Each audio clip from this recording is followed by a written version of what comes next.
Om Namo Bhagavate Sri Ramanaya. Namaskaram. One topic where people often ask me about is about Sakshi Chaitanya, the witness consciousness. Among the exponents of classical Advaita, there's a lot of confusion about this term, Sakshi Chaitanya. And it's very evident from what they say about it, but they don't really clearly understand what is meant by this term. Bhagavan has clarified that the term Sakshi, witness, can be used and understood in two distinct ways. How it is often understood and how it is sometimes even used is in the sense of the knower, the seer, the one who is aware of all phenomena. In that sense, it means ego. It's only ego that is aware of anything other than itself. But the term witness is actually used generally in Advaita texts. It's used in a deeper sense. That is, for example, Brahman is often referred to as Jiva Sakshi, a witness of the Jiva, and Sarva Sakshi, the witness of all. Bhagavan said, in this sense, Sakshi doesn't mean the seer or the knower. He said Sakshi means sanidhi. That is, witness means presence. But that is the sense in which the term witness is used. It's in the presence of Brahman, in the presence of Atma-vichara, but all things appear and disappear. It doesn't mean that in the view of Brahman or Atma-vichara, things appear and disappear. That is, Brahman is ekam eva advaityam, one only without a second. So in its clear view, there is nothing other than itself. And that Brahman is what we actually are. So our real nature, Atma-svarūpa, what we actually are, is not aware of anything other than itself. That is why it's called Suddha Chaitanya. Suddha Chaitanya means pure awareness. It's pure because it's awareness devoid of any content, any object. There's no objects of awareness. It is what Bhagavan called Sutatra Arivu. That means intransitive awareness. It's awareness, but is just aware without being aware of anything. What is aware of things, the Suttarivu, as Bhagavan called it, or Suttunavu, the transitive awareness, that is ego. So ego is the seer or knower. The Atma-svarūpa or Brahman is that which is that pure awareness which enables the arising, or in the presence of which ego arises and sees phenomena. So in this deeper sense, Sakshi does not mean the knower of things. However, often people, the term Sakshi tends to suggest the knower. So people often take Sakshi Chaitanya as implying what knows all this. Bhagavan has very clearly said in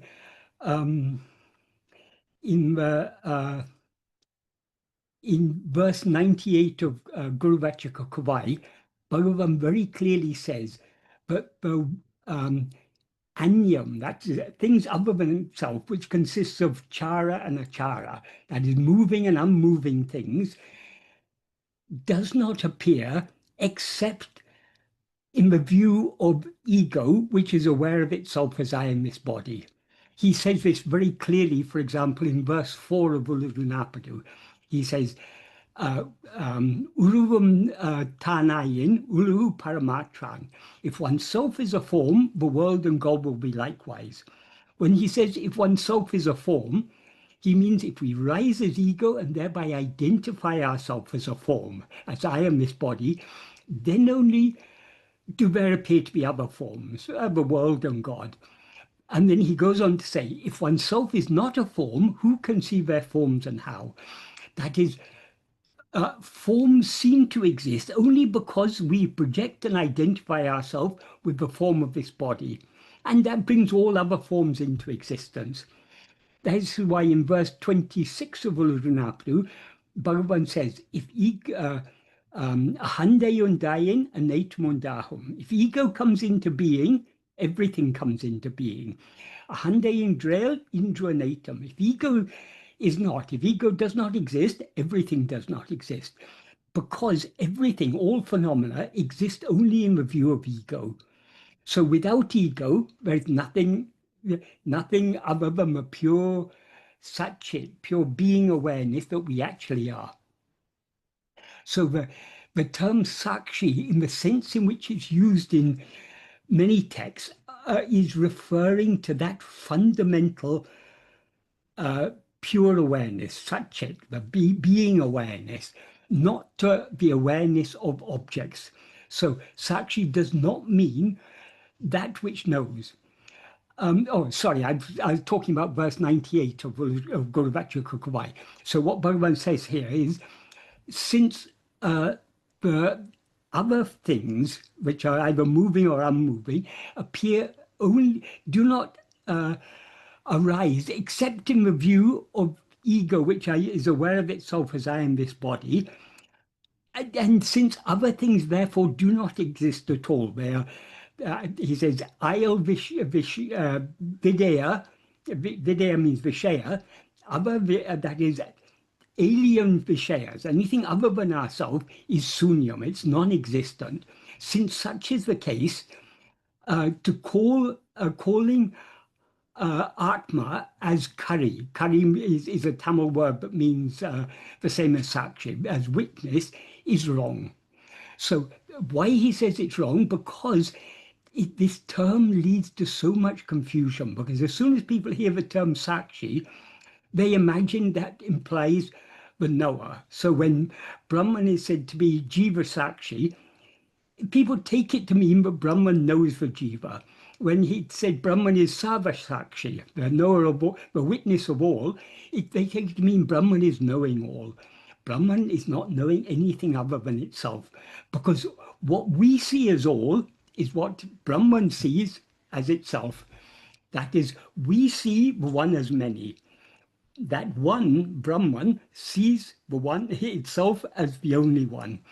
So it's wrong to call, if we take witness to mean the knower, then our real nature, Atma, Brahman, Atma svarūpa, is not the witness in that sense. It's the witness only in the sense that it is the sannidhi, the presence in which everything arises. So people who talk about witness consciousness, because they don't clearly understand this distinction, they create a lot of, well, they themselves are in confusion, and they create more confusion. That is, they often imply that witness consciousness is what knows all this. They also say that for witness consciousness, ego is an object. This is another thing that is often a big confusion is about. In the first verse of Nirvana Shatakam, Adi Shankara begins by saying, Mano buddhi ahankara chitani naham. I am not the mind, the buddhi, the ahankara, or the chittam. People say, when he says that I is not ego, that means ego is an object. That's how they interpret it, but that is not what is meant. Yes, of course, ego is not what we actually are, but ego can never be an object. Ego is not an object known by Atma-svarūpa. Ego is the subject, and the subject can never become an object. This is why Bhagavan says in verse 25 of Uludunapadu, he describes ego as Uruvatra Pe Ahande, the formless demon ego. When he says it's formless, that means it's formless in the sense that it has no form of its own. having no form of its own, it's got no separate existence. So the ego seems to have a separate existence only when it identifies a form as I. So that's why in that verse he says, Urupatri undam, grasping form, it comes into being. So that means before it grasps form, it doesn't actually exist at all. It doesn't have a separate existence. So in its original formless state, it is nothing but pure awareness. But there's a seeming rising and a seeming identification with form. So grasping form, it comes into being. Urupatrinikam, grasping form, it stands.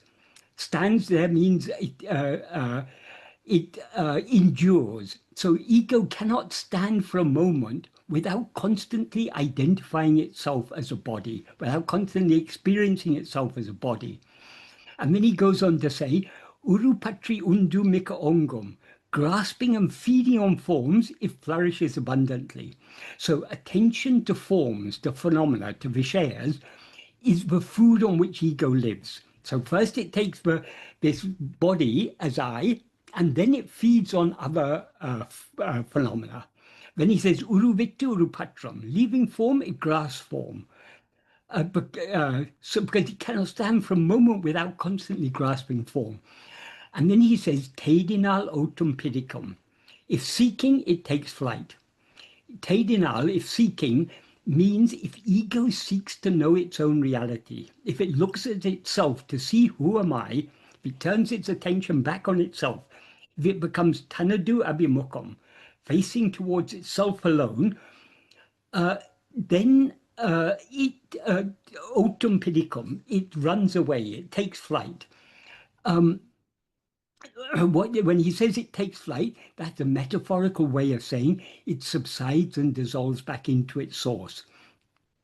So we can never see ego as an object.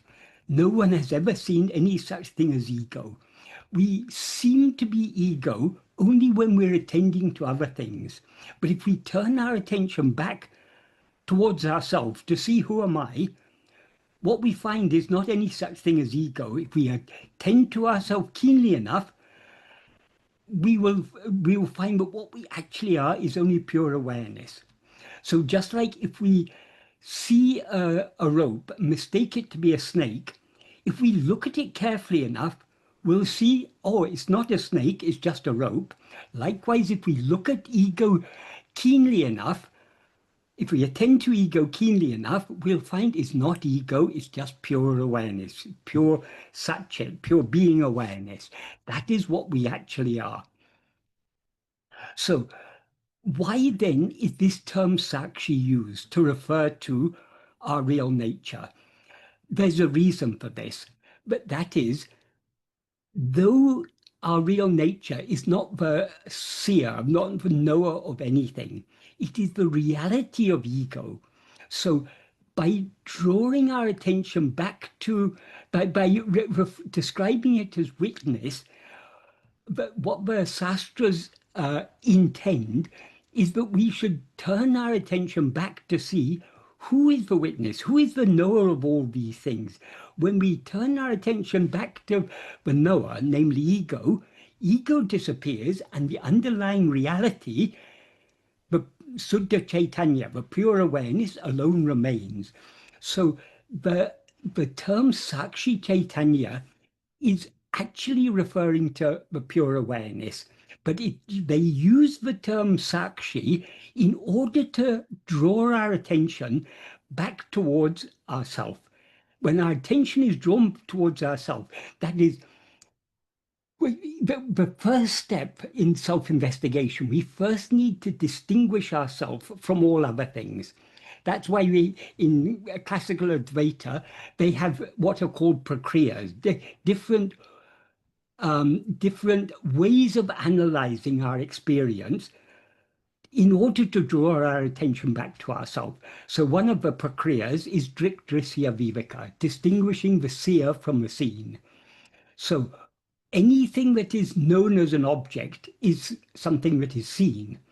So there's a text called Drisya Viveka, but Bhagavan has translated into Tamil, that begins by saying, the eye is the seer and the objects of the world are the seen. But the eye is something known by the mind. So the eye is the seen and the mind is the seer. But the mind is something known. It's not very clearly put there, but how we have to understand in the light of Bhagavan teaching, the mind means all the thoughts and feelings and everything. They are objects known by ego. So the ego is the seer and everything else is seen. That's as far as Drisya Viveka can take us. That is, the seer is ego. Everything else is Drisya, is what is seen, what is known. So once we arrive at that, we need to turn our attention away from all Vishayas, all phenomena, everything that is Drisya, everything that is seen, back towards ourself, the seer. And if we turn our attention back towards ourself, the seer, as Bhagavan has made clear, Tedinal otum pidikam. If we attend to ego, the nature of ego is to subside and dissolve back into its source. So we seem to be ego only so long as we're attending to other things. If we turn our attention back towards ourselves to see, who am I? What is this ego? We find no such thing. So just like the snake disappears when we look at it carefully enough, revealing its reality, the rope, likewise, if we attend to ego carefully enough, keenly enough, it will subside and dissolve, revealing its underlying reality, which is the pure being awareness that we actually are. So it's very important to understand this clearly. That is, Bhagavan has very clearly distinguished, but Bhagavan has made clear in a way that hasn't been made so clear in earlier texts, in the older texts. But the seer, the knower, is only ego. It's only when we identify ourselves with adjuncts, with upadis, as I am this body, that we become aware of things other than ourselves. We can see this from our own experience. In waking and dream, we experience ourselves as I am this body. Now we experience ourselves as this body. In dream, we experience ourselves as some other body. But it's only when we identify ourselves as a body, and body doesn't just mean the physical form of the body, the stula sarira, the anamaya kosha, it refers to all the panchakosas.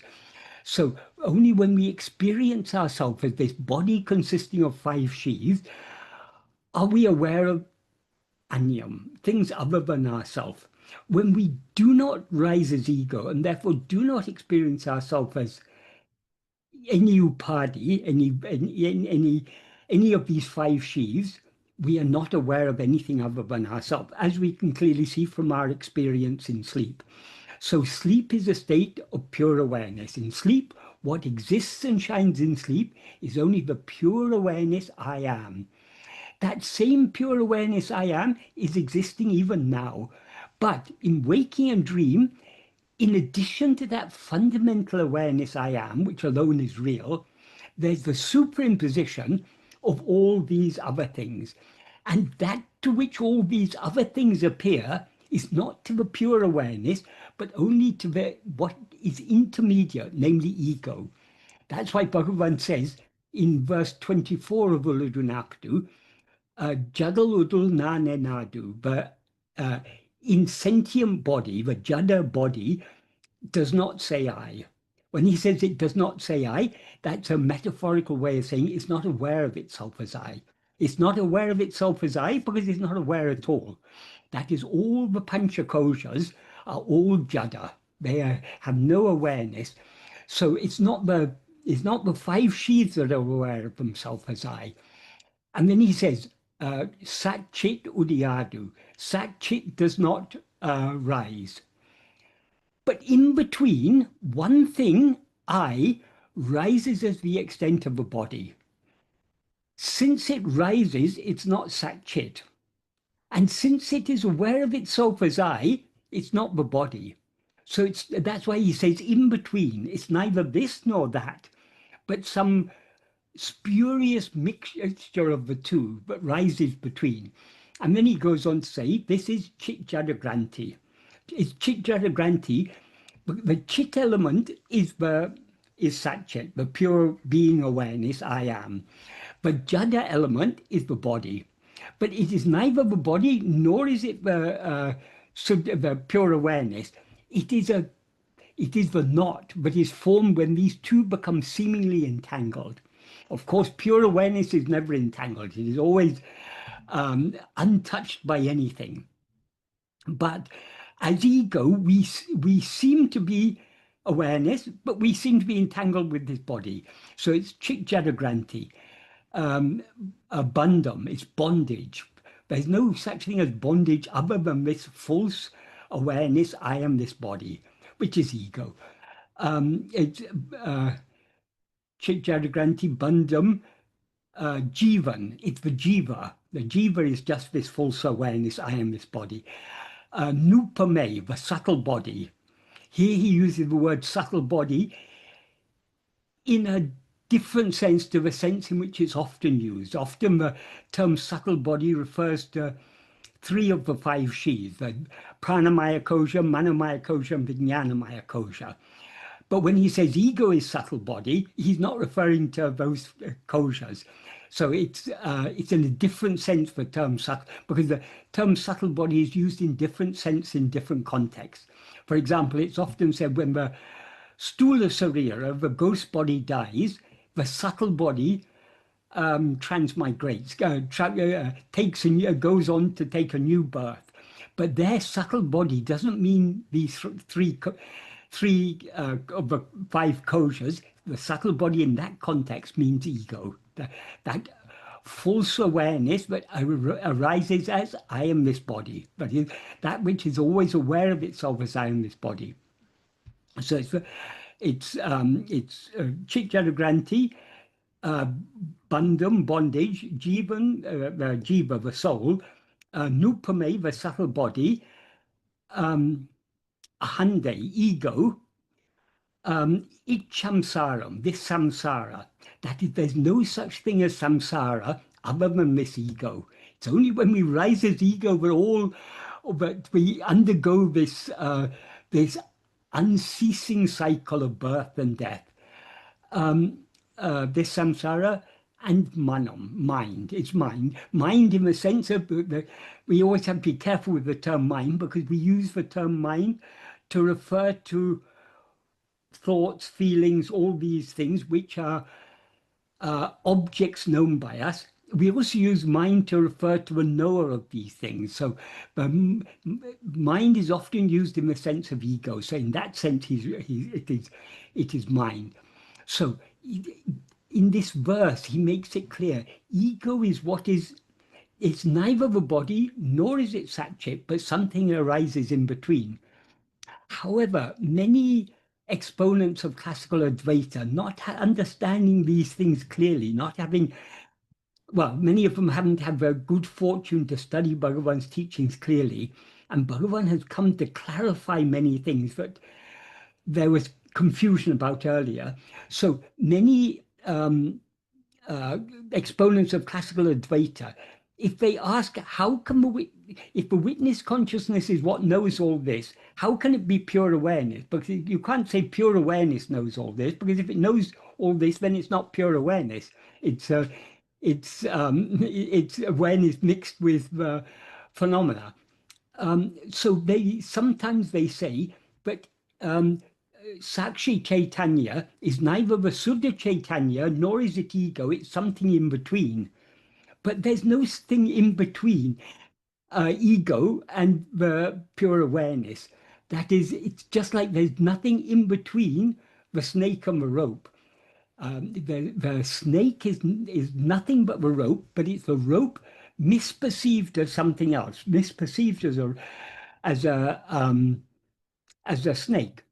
So we can't say there's anything intermediate between the snake and the rope. Likewise, we can't say anything intermediate between ego and pure awareness. What ego actually is is only pure awareness, but because of it's seemingly mixed with adjuncts, it seems to be something other than pure awareness. Bhagavan makes this very clear in, well, I mean, it's implied there in so many places. For example, Adi Shankara said, um, um, uh, Brahman Satyam, Brahman alone is real. Jagat Mithya, the world is unreal. Jivo Brahmeva Napara. Jiva is nothing other than Brahman. So why does he say there that Jiva is nothing other than Brahman? But in Nirvana Shakam says, I am not ego. Is there a contradiction there? No, it isn't. Jiva or ego. Jiva is and ego are one and the same, as Bhagavan makes clear in verse 24 of Ulutanapu. Jiva is nothing other than Brahman. Yeah, that is Jiva Brahmaikyam. They're the oneness of Jiva and Brahman. They're one and the same thing. But Jiva seems to be something other than Brahman because of the mixture of adjuncts. This is what Bhagavan makes very clear in verses 24 and 25 of Upadeshundya. What he says um, in these uh, in these two verses of Upadeshundya, in verse 24, he says, Irkum ekayal isa jivagal oruparleava undipara upadi unave verundipara. What that means is, Irkum ekayal, by their being nature, by their nature as mere being, isa jivagal oruparle ava. God and soul are just one portal, one vastu, one substance. That one substance is their being. That's why he says, irkamikaya. By their being nature, they're just one substance. So in their essential being, they are one and the same thing. So why do they seem to be different? Upadi unave veru. That is, it's their upadi unavu, the awareness of adjuncts that make them seem to be different. And this difference between God and soul is not real, and it exists only in the view of the soul, not in the view of God. That is where God is devoid of adjuncts, it's of upadis. But in the view of the soul, God seems to have upadis.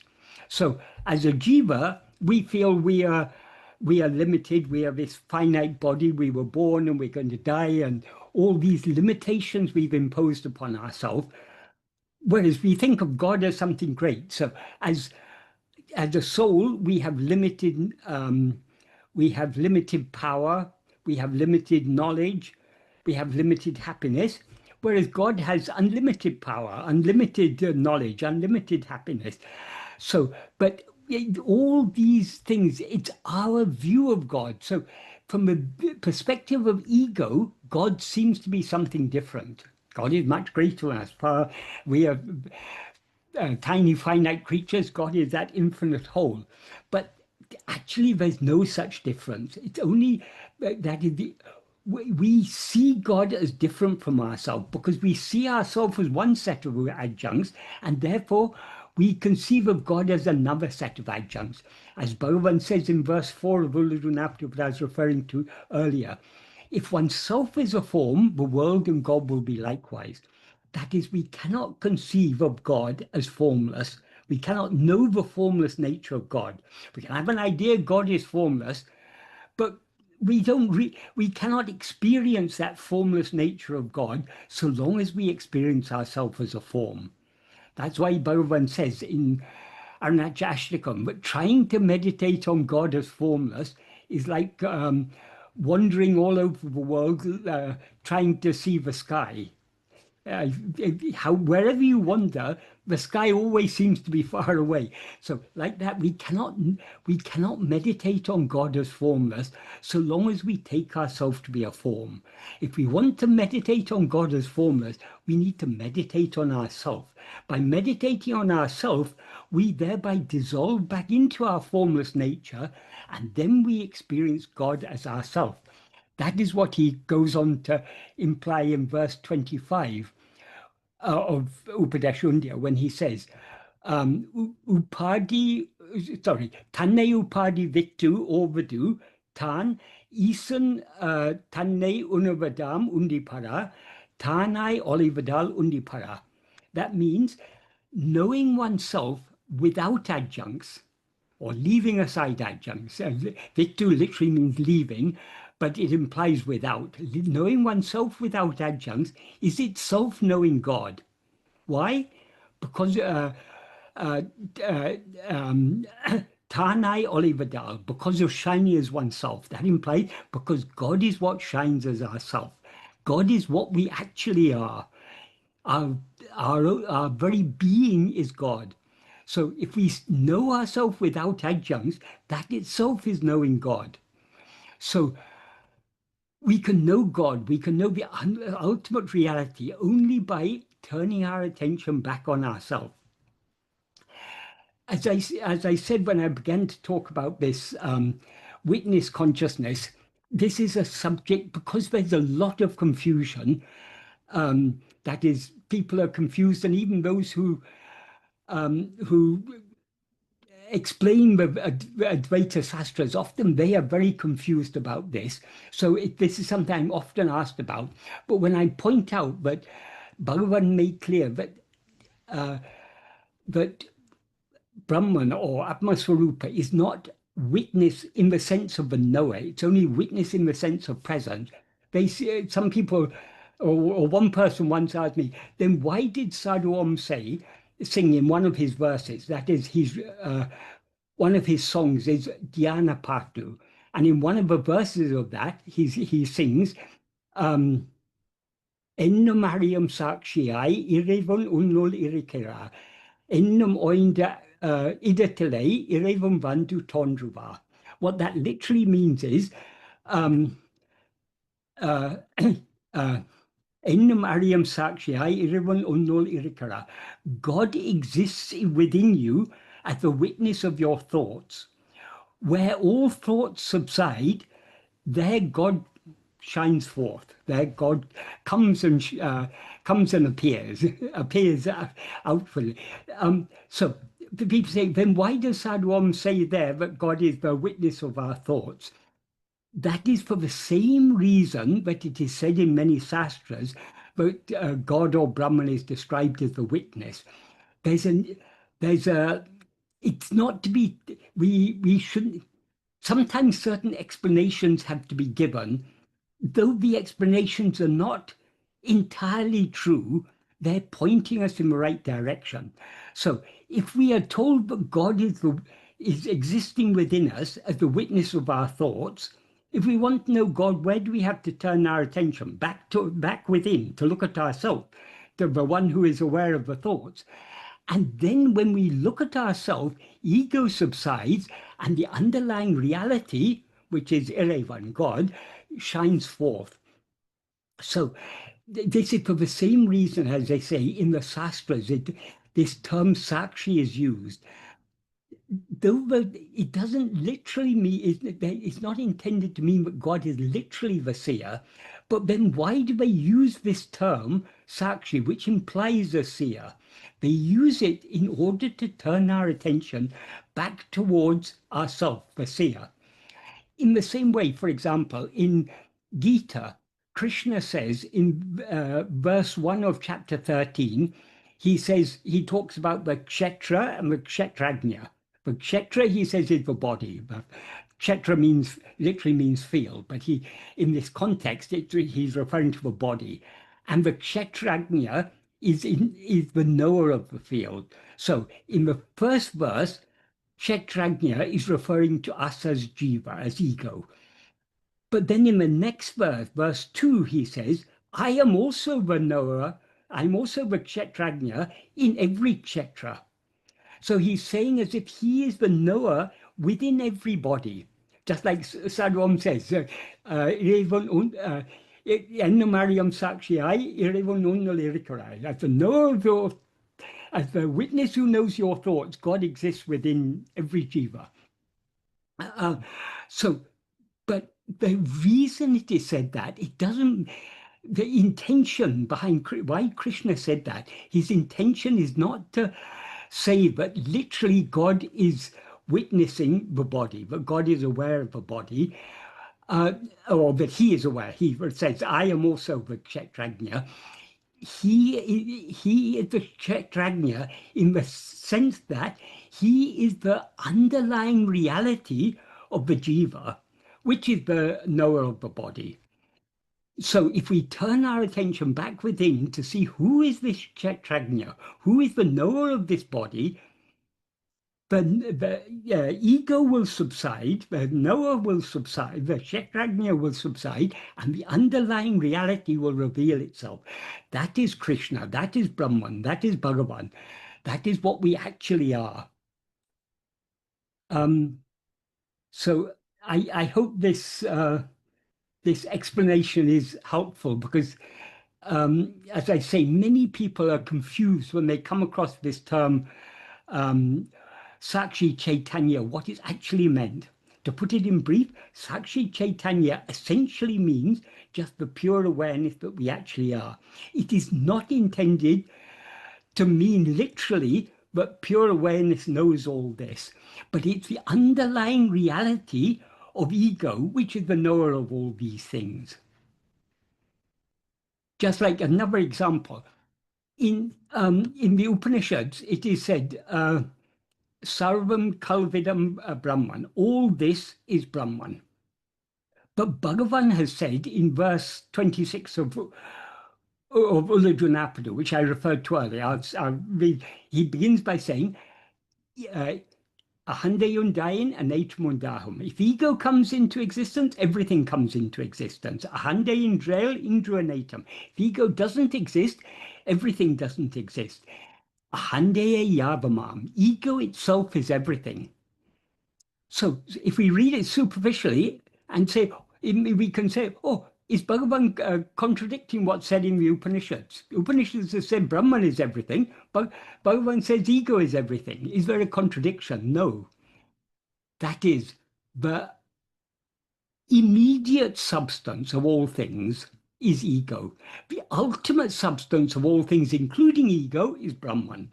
That is, when we rise as ego, we project and see all these things. That's why Bhagavan says if ego comes into being, everything comes into being. So all phenomena are nothing but an expansion of ego. Just like when we dream, the dreamer sees itself, the dreaming mind sees itself as the dream world. The dream world has no existence independent of the dreamer. Likewise, all these phenomena have no existence independent of ego. So essentially, they're all nothing. The substance of all of them is nothing but ego. And if ego investigates itself, it finds its underlying reality. What it actually is Brahman. So as I say, the immediate substance of everything is ego, because it's ego that sees itself as everything. But if ego, instead of seeing everything, if it sees itself to see who am I, what am I actually, it discovers, it subsides and dissolves back into its source and finds that what it actually is only Brahman. So what is said in the Upanishads is correct, but Bhagavan provides an intermediate step. Because if you say everything is Brahman, many people wrongly understand that, oh, if everything is Brahman, then it's fine. I can continue seeing everything, and I just have to see it all as Brahman. So long as you see everything, you are not seeing it as Brahman, because everything is many. Brahman is one. So all the when it is said all this is Brahman, Sarvam Kalvidam Brahman, it doesn't mean that Brahman is many things. It means these many things are nothing but that one thing, Brahman. So long as we see as many, we are not seeing the world as Brahman. Only when we see it as Brahman, when we see it as Brahman, we don't see it as many, we see it as one. So long as we are aware of any anyatvam, any otherness, that which is aware of otherness is ego. when we know ourselves as we actually are, we will know ourselves to be the one and only thing that actually exists. Ekkameva advitiyam, as it's said in the Upanishads, and as Bhagavan said in Nana, in the 7th paragraph of Nana, he begins by saying, Yatartamai uladu Atma-svarūpa mondre. What actually exists is only Atma-svarūpa. So if we see ourselves as Atma-svarūpa, we will see ourselves as one and we will not see any otherness. Only when we rise as ego does all this otherness come into being. So all this otherness is nothing but an expansion of ego. The reality of ego is Brahman, the one underlying reality. So these are all very subtle things that Bhagavan has clarified in so many ways. But if people haven't had the good fortune to study Bhagavan's teachings deeply, a lot of the way things are explained in Shastras can be very confusing. Is the explanation I gave, is it clear? Or does anyone have any questions about this? I have a very simple question. Can you hear me? Yes, Sorry. yes. Yeah. So one thing I wanted to ask is like, okay, we focus so much on the ego, right? And there are situations where if I consider ego as my name and form and all that, there are situations, say when I'm mowing the lawn or like doing some mindless, simple day-to-day activity, right? I don't constantly, my name is Ananta. Like, I don't constantly say, I'm Ananta, I'm doing this, I'm Ananta.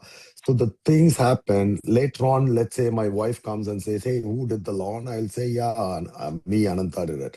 So in many cases, we go through life in day-to-day activities with some level of, obviously there is consciousness, because there is, without existence I couldn't have mowed my lawn or cut vegetables. Existence Yeah, is definitely there, right? yeah, Because, but from an ego standpoint, definitely there is, ego kind of comes after the fact rather than during it. Because when my wife comes and asks me like, who did this, I can say, okay, hey, I'm Ananta, I did this, right? That I sense or the I thought comes after the fact. Whereas while you're doing something, the only thing that exists is existence itself, along with whatever you're doing. Because whatever you're doing is no different from breathing, because every day I'm breathing. Just as I was listening to you, I was breathing. My mind, a lot of things were happening in my body which I was not aware of as I, right? So my question is, as we just look at it, like right this minute, not wait for tomorrow or day after, are we not existence right now? yes, we are existence right now. But when you say, when I was mowing the lawn, what was mowing the lawn? It was this body that is called Anant. Mhm. But your experience is, I am mowing the lawn. You may not think of it on the verbal level, but actually your experience is, I was mowing the lawn. I was thinking so many other thoughts while I was mowing the lawn. That identification with this panchakosha is so constant. It's throughout all our experience. Who is the one who experienced that action of mowing the lawn? It is that I that is aware of itself as I am Anant. Some people talk about another thing that people are confused about. There's something people talk about nowadays, which is called the flow experience. That is, for example, if you're Flow. a pianist or something, when you're playing your piano, you're so absorbed in that, or if you're a tennis player or whatever it is, when people get totally absorbed in some activity. And what people wrongly infer from this is that in that state there's no ego. But who is experiencing that flow experience? There can be a flow experience without an experiencer. And that experiencer is ego. So ego isn't something that comes after. Ego is as Bhagavan says, if ego comes into being, everything comes into being. If ego is not, everything is not. So all experience arises only for ego. Ego is the experiencer of everything. And whatever we experience, we always experience it as, with that is, the I that experiences all things is experiencing itself as I am this body, I am Anant. But when I actually experience it, the only thing that is available, even after the fact, when I analyze it, the only thing that was there was existence itself, because I was not constantly thinking, or even forget thinking, right? It was not even an awareness saying that, okay, Ananta's mowing the lawn, Ananta's mowing the lawn, Ananta's reading a book, Ananta's listening to Michael. That Yeah. is not there, right? So my name is not even present. The But only you were there as the experiencer of all this. which me, right? Is it like me as a It is you existence or as, me as an ego? no, it's not you as pure being. There is no experience. Pure being is pure awareness. And for pure awareness, there are no objects of awareness.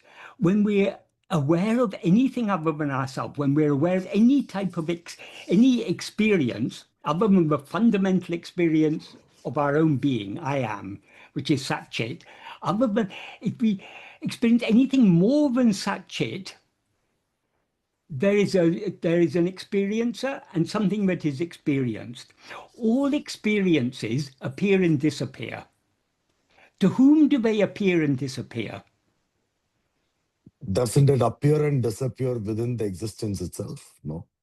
Ultimately, yes, but in whose view does it appear? Does it appear in the view of pure being, pure existence? No, it appears only in the view of an I that is aware of itself as I am Anant. It may not be thinking constantly I am Anant, but that as Bhagavan says, if oneself is a form, the world and God will be likewise. So all forms, all experiences arise only when we identify ourselves as a body. Where are you now? You are there, not here. So though we may not be thinking about it, this identification with the body, if we think about it deeply, it's clear that the identification with the body is underlying all experience. Because the I that experiences anything other than itself is the I that is aware of itself as I am this body, I am Anant.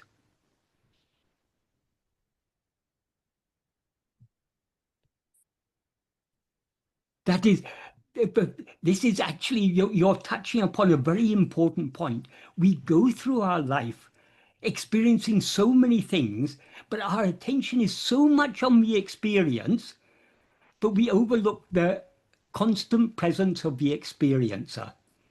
That's why people wrongly say a flow state is a state without ego. How can there be an experience without an experiencer? And the experience of anything that comes and goes, anything that appears and disappears, that experiencer is ego. And that ego is always aware of itself as I am this body. So this is a But it very, very, doesn't this is a sorry. very I didn't mean to important, interrupt. yeah, Yeah. sorry. No, that's okay. This is a very, very important point that Bhagavan has has made clear to us. So we need to think about it very carefully to recognize, and this has a very important practical experience, a practical implication, because whatever we may be experiencing, we are always there as the experiencer. Normally, we are so absorbed in the experience, we overlook the experiencer. So people say, oh, I don't have time to meditate because I've got too many responsibilities. Or when I sit and meditate, there's so many thoughts. But all these responsibilities, all these actions, all these thoughts, are any of them possible without us being there as the experiencer? So whatever we may experience, if we understand this deeply, this all experience is possible only because of the presence of I, the experiencer. So we can, rather than taking the thoughts and the activities and the responsibilities and everything as distractions, they should remind us of the experiencer. In this way, we can shift our attention away from the what is other, away from the drishya back to the drik, away But from the isn't the experience, experience sir, away from the experience back to the experiencer. experience? So isn't the both experiencer and the experience together, is that not the recti, like basically a duality? Like basically they are kind Well, of yes, it is. Subject it's object a is a recti, it's a duality. it's a recti In fact, which actually both the experience, it's analyzed yeah, even both of deeper. them are coming up in the Yeah. if you analyze deeper, both of them actually, both the experiencer and the experience are arising in your existence. That's all, right? Yes, true. But in whose view is this arising? This arising does not happen in the view of pure being, pure awareness. It happens only in the view of ego. This is why in verse 9 of Uladunapadu, Bhagavan said, he uses two terms, irrite, mupadigal. Irrite Yes. is dvandva, the pairs of opposites. Mhm. Existence, non-existence, happiness, unhappiness, all these pairs of opposites. And mupadi means triputi. That is Yeah, Triput, yeah. so triputi means the experiencer, the experienced, what is experienced, and the means of experiencing.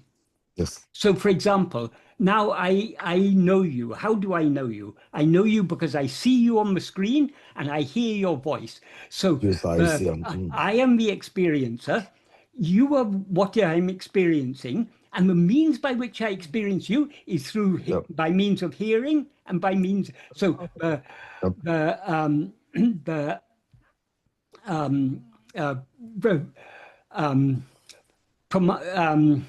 the pramana, the means of knowing, is hearing and seeing. The object known is you.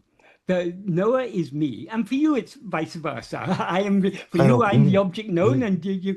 So these three, Bhagavan says, all these dyads and triads, the dvandvas and mupadi and triputi, they exist only clinging to one. He doesn't specify what that one is in the verse, but he clarified, but what that one is ego. Ego, why is ego? Ego is one of the three factors. It is one, ego is the experiencer. But there cannot be any experience without a means of experiencing. And there cannot be either an experience or a means of experiencing without an experiencer. So ego is the base of all these things. It's only when we rise as ego, but all the pairs of opposites, the dvandvas, come into being. It's only when we rise as ego, but these triputi come into being.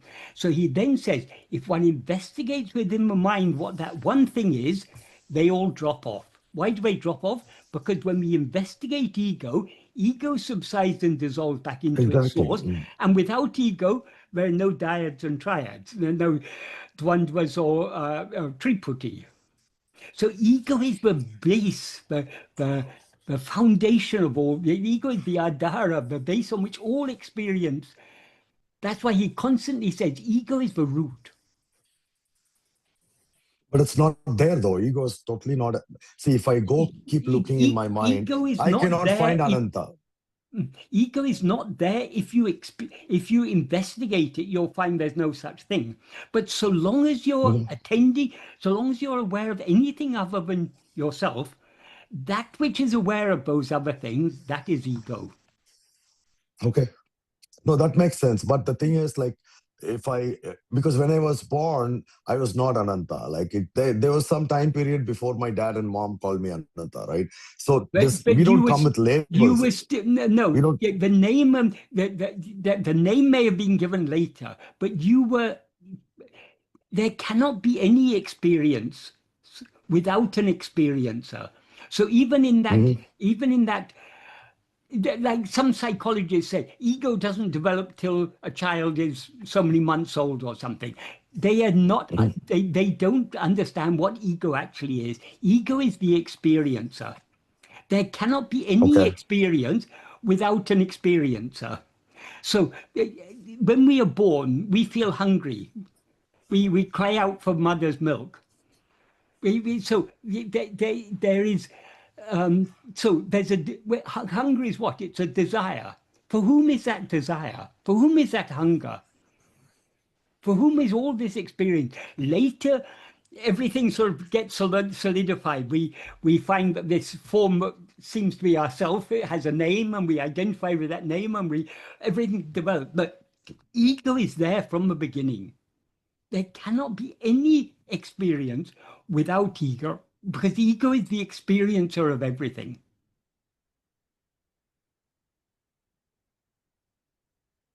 But the problem is we attach more reality to the experience than to the experiencer. So we say, I was mowing the lawn, I was playing the piano, I was thinking about this, I was doing this or that. But our attention is wholly on what we are doing, what we are experiencing, rather than who am I, the experiencer. That's why the whole aim of Bhagavan's teachings, in fact, the whole aim of Vedanta, is to turn our attention back to the experiencer. That's why we begin by thinking God is something outside, God or Brahman is something Oh, outside. So why do the Upanishads say Tattvamasi? It's to stop us, to divert our outward going attention back towards ourselves.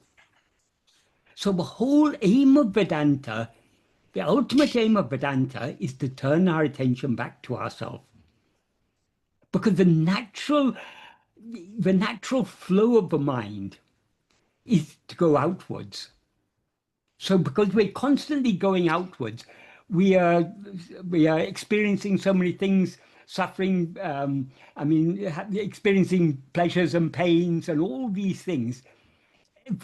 But what perpetuates this is because we are constantly looking, attending to what is experienced rather than to who is experiencing it.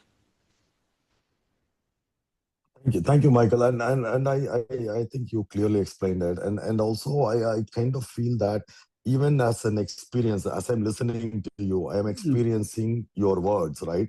Yeah. Even as I'm listening to you, there is a deeper existence that is constant. That existence never Yes. goes away, whether Yes. I'm alive, as long as I'm alive, even if I try hard, I cannot take that existence out.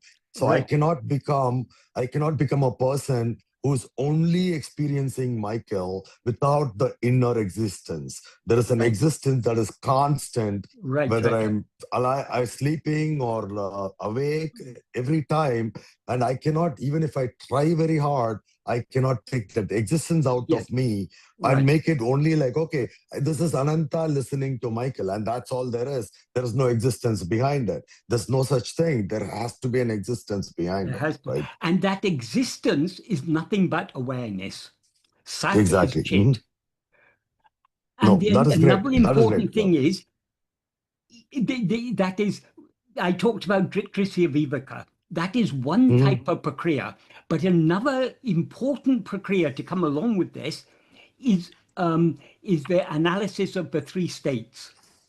Because in mhm, waking and dream, we are the experiencer, and so many things are mhm, experienced. In sleep, both the experience and the experiencer subside.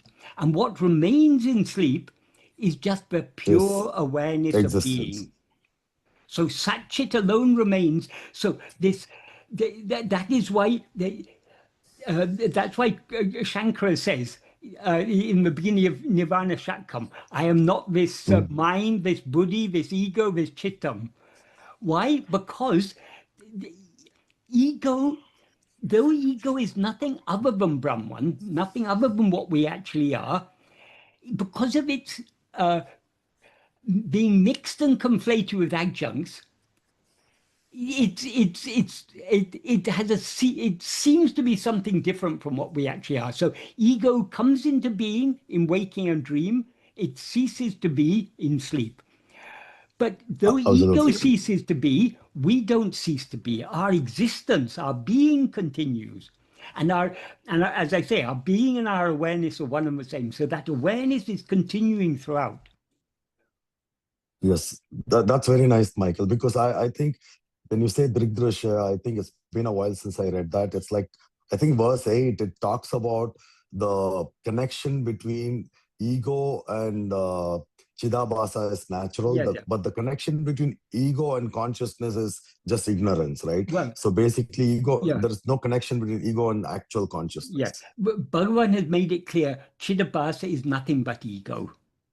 Exactly, yeah. Yeah, Mhm. yeah. Okay, I got it. Yeah. That is, so many terms are used in the sastras, which again often lead to confusion. Bhagavan simplifies Mhm. everything. There's no such thing as avidya other than ego. There's no such thing as chidabhasa other than ego. It's all different ways of describing ego. So ego is that's why Bhagavan it focuses so much on ego, because ego is the root problem.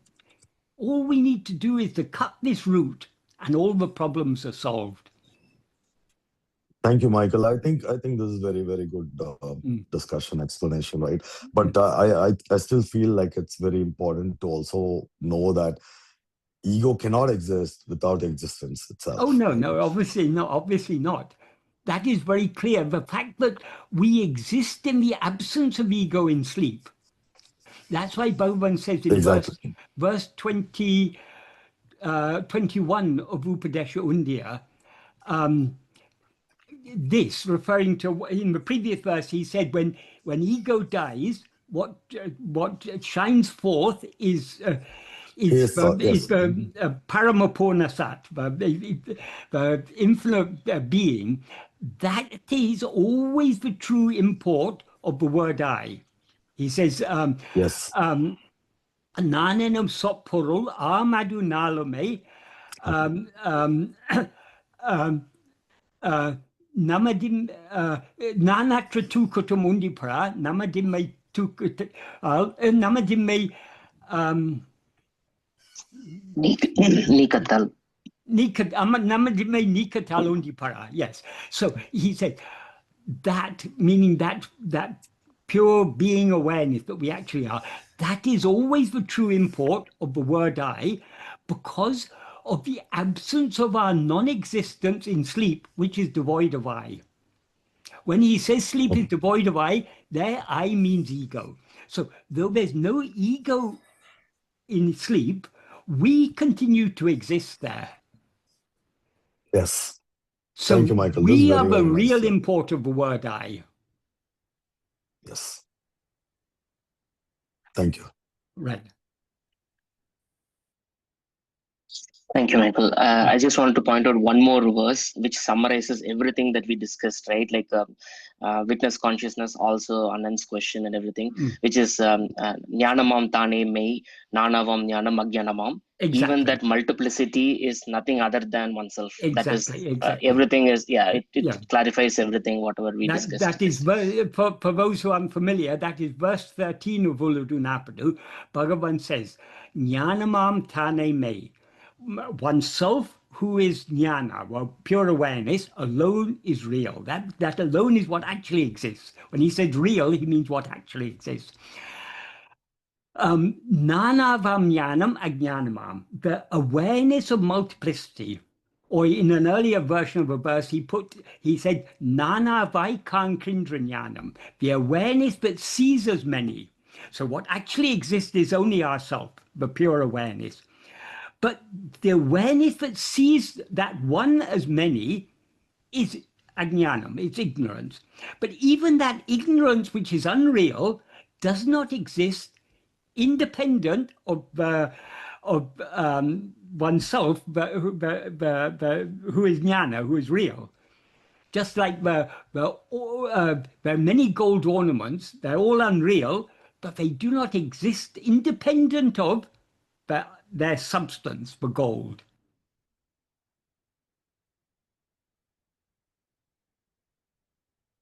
Thank you, Michael. Right. So we have some pending questions from previous session. So we'll ask them. So first question we have is from Preeti.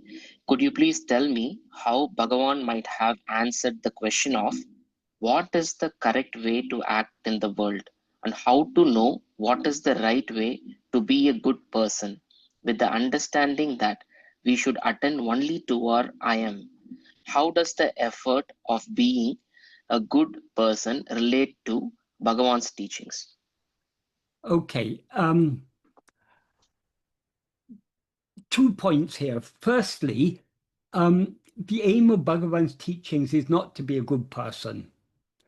That is, we are not seeking to be a good person, because if we try to be a good person, however good we try to be, there's no such thing as a perfect person. We all make mistakes. It's human nature to make mistakes, and so long as we rise as ego and experience ourselves as I am this person, we inevitably have Vishaya vasanas. And as a result of those Vishaya vasanas, we will do actions that are less than perfect. So there's no such thing as a perfectly good person. Suddenly something came to my mind. In the Bible, Jesus says at one point, there's none good but God. So true goodness only belongs to God. And of course, God is what we actually are. So if we want to be truly good, we need to cease rising as ego.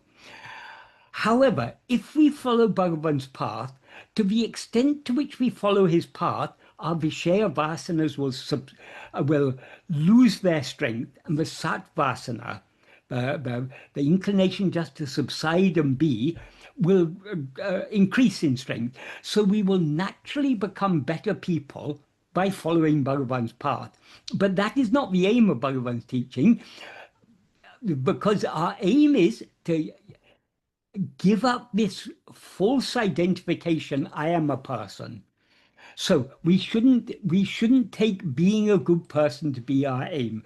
Though it will be a byproduct of following Bhagavan's path, it is not the aim of following Bhagavan's path. And the other part of the question is about the correct way to act in the world. An important thing to understand, Bhagavan's teachings are about being, not about doing. Bhagavan is not concerned with what we do, he's concerned with what we are. That's why he advises us to investigate, who am I? What we actually are is pure being, which is completely devoid of doing. We become a doer of action only when we rise as ego. So as Bhagavan says in verse 38 of Uludunapadu, Vinay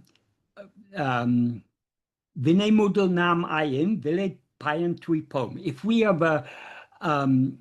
the doer of actions, we will experience the resulting fruit. But if we investigate, if we know ourselves, when we know ourselves by investigating who is the doer of action, all the three karmas doership will come to an end, and all the three karmas will drop off. That is, the karmas cannot exist without ego, because ego is the doer of the agamya and the experiencer of the fruit of agamya, the sanchitra and prarabdha. Well, the prarabdha is a selection of the fruit, but they're given to us to experience now. So without the doership and experiencership, the kartrutva and bhoktrutva, is nothing but ego, because ego is the doer and ego is the experiencer. So when we know ourselves, ego is thereby destroyed, all the karmas come to an end. So the primary aim of Bhagavan's teaching is not about doing, but about being. And in Nana, he says, however great a sinner one may be, if instead of lamenting, oh, I'm a great sinner, how can I be saved? If one clings tenaciously to svarūpa dhyana means contemplation or meditation on our real nature, what we actually are. In other words, attending only to our being, we will certainly be reformed. So let's not worry about actions. Let us focus on investigating our being. Who am I? If to the extent to which we investigate our being, our Vishaya vasanas will be weakened. And it's the Vishaya vasanas that are what drive us to do actions. And those actions therefore give fruit and everything. And those actions are good actions or bad actions. Of course, when the Vishaya vasanas subside, the mind becomes purer. So whatever actions we do will tend to be better actions than if we got very strong Vishaya vasanas. If our Vishaya vasanas are very strong, we will be totally blinded by our likes and dislikes, desires and attachments. And so we are very selfish and we do bad things. So all evil arises out of very strong Vishaya vasanas. That's why Bhagavan says in the 19th paragraph of Nana, there are not two minds, a good mind and a bad mind. Mind is only one. But it's only the vasanas that are of two kinds, subha and asubha. When the mind is under the sway of subha vasanas, we call it a good mind. When it's under the sway of asubha vasanas, we call it a bad mind. Therefore, however bad other people may appear to be, disliking them is not appropriate. It's not proper for us to dislike others. However evil someone may be, we shouldn't dislike them. Likes and dislikes are both to be disliked. That is, if we dislike a person, that it's our Vishaya Vasana saying, oh, this is a bad person, I don't like this person. We need to go beyond all our likes and dislikes. So it's our own likes and dislikes of what create a problem for us. So we need to give up our likes and dislikes. How can we give up our likes and dislikes? The seeds that give rise to likes and dislikes, the virupu, the raga, dvesha, the seeds are the vasanas. And those vasanas are strong to the extent to which we allow ourselves to be swayed by them. So if we are constantly allowing our mind to go outwards, the Vishaya vasanas will be strong. If we want to weaken those Vishaya vasanas, we need to turn our attention within and cling to self-attentiveness. So let us not worry about actions. Let us try to hold on to our own being. That will take care of everything. Bhagavan also said in the 13th paragraph of Nana, however much burden we place on God, he will bear all of it. Since that one Parameshwara Shakti is driving all karyas, that one Parameshwara Shakti means that one power of the Supreme Lord. So he himself is driving all karyas. Karyas means everything that needs to happen, everything that ought to happen, everything we need to do, everything we ought to do, he will make us do. So when such is the case, why should we, instead of yielding ourselves to it, to that divine power of grace, why should we be constantly thinking it's necessary to do like this, it's necessary to do like that? So let us forget about actions. Let us concentrate on our being. Whatever actions our mind, speech, and body need to do, he will make us do. That's what he wrote in the first sentence of the note he wrote for his mother. Avarava prarabdha prakaram adakanavan angangirandu atvipan. In accordance with the prarabdha of each one, he who is for that, being there, that means being in each place, implying in the heart of each one of us, Atma-vichara, he will make us dance. So whatever actions we need to do in accordance with prarabdha, that is, but prarabdha is what we are destined to experience in this lifetime. In order for us to experience that, certain actions are necessary on our part. For example, if it's our destiny to be a mother or father, we'll have children, and as a parent, we have to take care of the children, and we have to earn a living, and all these things. All these things will be made to do in accordance with prarabdha, so we need not worry about these things. He will, as Bhagavan says, however much burden we place on God, he will bear all of it. So even the burden of taking care of our family, even the burden of thinking we can place on him, he will take care of it all.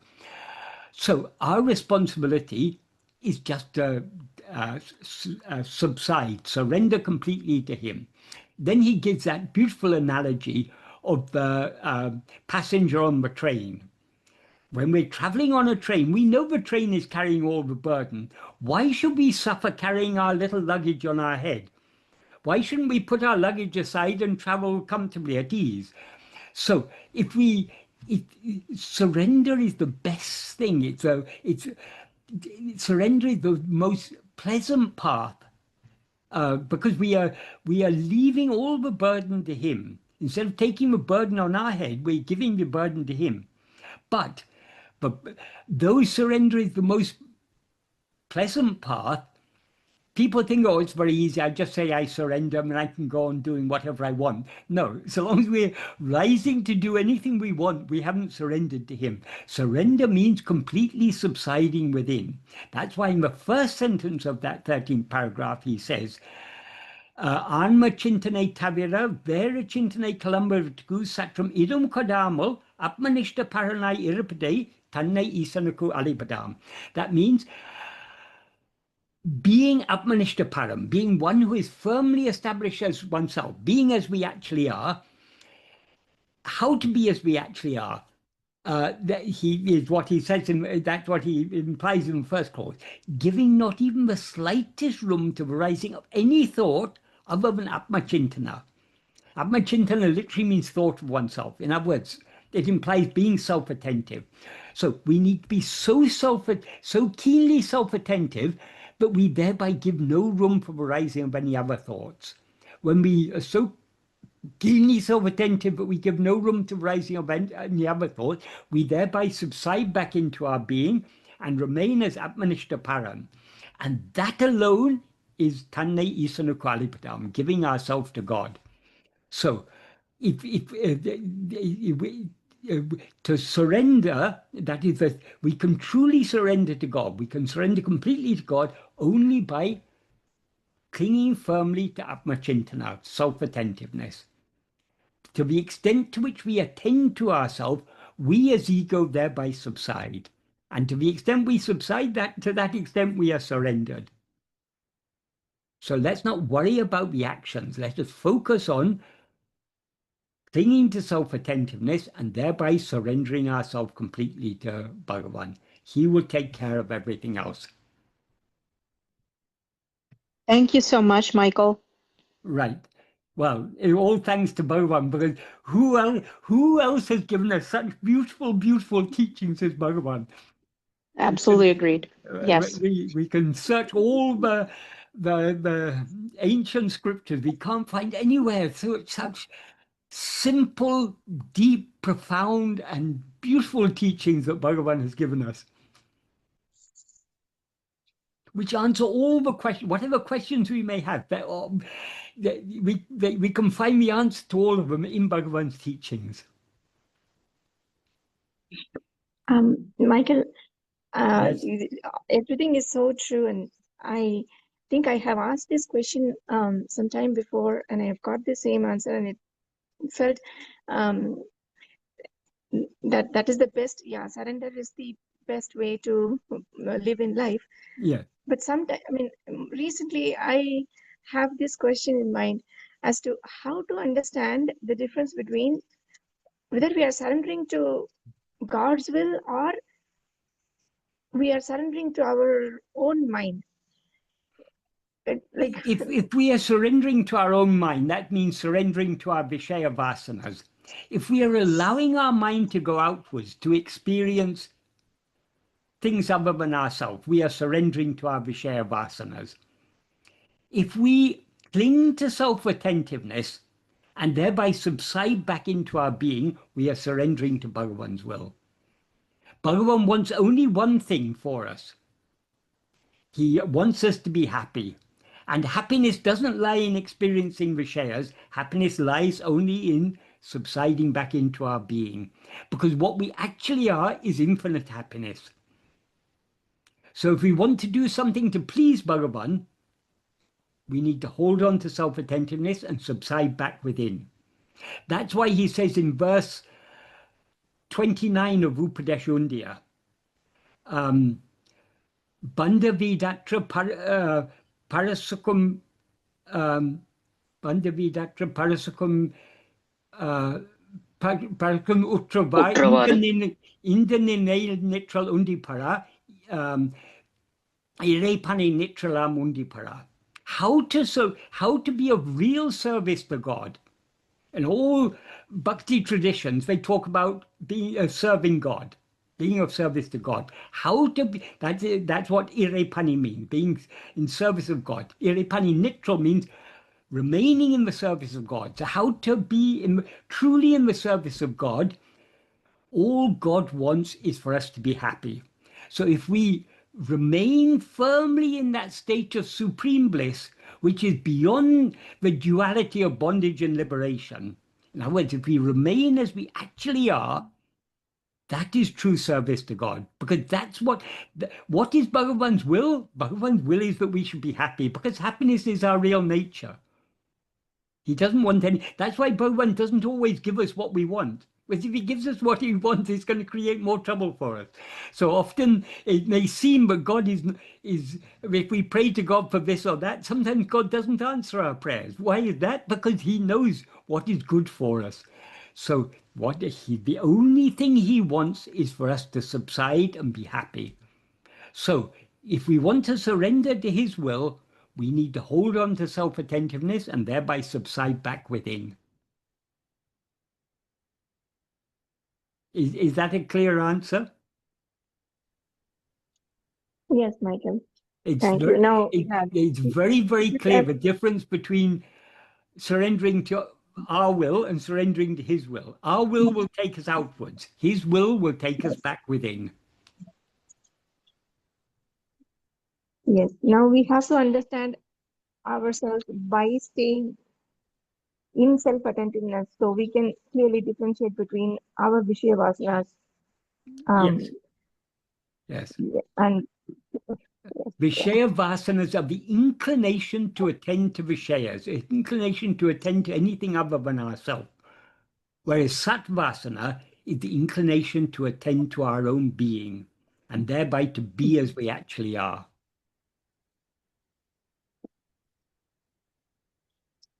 thank you, Michael. Right. Next question we have is from Renuka. Earlier, Michael said that to the extent to which we attend to other objects is the extent to which we fail to attend to the self. But I have little control over the vasanas, which are like flowers of the tree of desire and aversion. They keep emerging either as the cause or effect of the ego. I don't know. In the bracket, she says, I don't know. Do I just keep recognizing that they are not real and get back to attending to the self? Any other tips for how to overcome the stimuli of vasanas? Right. Okay. Firstly, in answer to that, I don't know. Vasanas cannot be the cause of ego. Vasanas are the effect of ego, because ego. Whose vasanas are they? They are ego's vasanas. So ego comes first. It is the nature of ego to have vasanas. Vasanas are not the flowers. Vasanas are the seeds that give rise to all the desires and aversions, the raga, dvesha, the virupu, verupu. So we need not control our vasanas. All we need do is to avoid being controlled by our vasanas. That is, let the vasanas be. We shouldn't let them control us. Bhagavan talks about vasana vayatal, by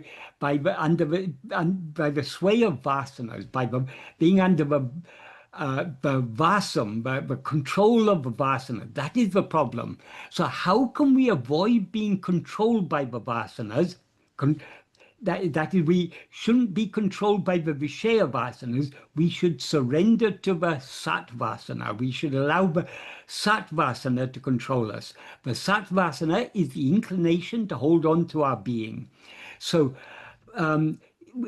yes, we all have Vishaya vasanas, and these Vishaya vasanas are constantly taking our mind outwards. But however much they take our mind outwards, we need to persevere in turning our mind back within. Bhagavan has said this very, very clearly in the 9th and 10th paragraphs of Nana. He begins the 9th paragraph, the 10th and 11th paragraphs of Nana. He begins the 10th paragraph saying, even though Vishaya vasanas, which come from time immemorial, rise in countless numbers like ocean waves, they will all be destroyed when svarūpa dhyana increases and increases. So the solution to vasanas is svarūpa dhyana. Svarūpa dhyana means meditating on our svarūpa, on our own being, on that fundamental awareness I am. So in other words, being self-attentive, that is the way to destroy all vasanas. So we need to cling to self-attentiveness as much as we can. Yes, we will fail any number of times, doesn't matter. We need to keep on trying.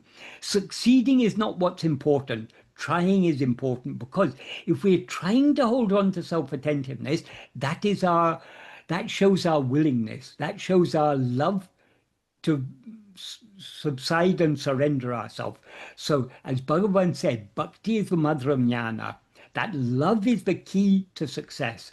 And that love, if we truly have love for Bhagavan, we will cling firmly to self-attentiveness, because he is ever shining in our heart as our own svarūpa, as that fundamental awareness I am.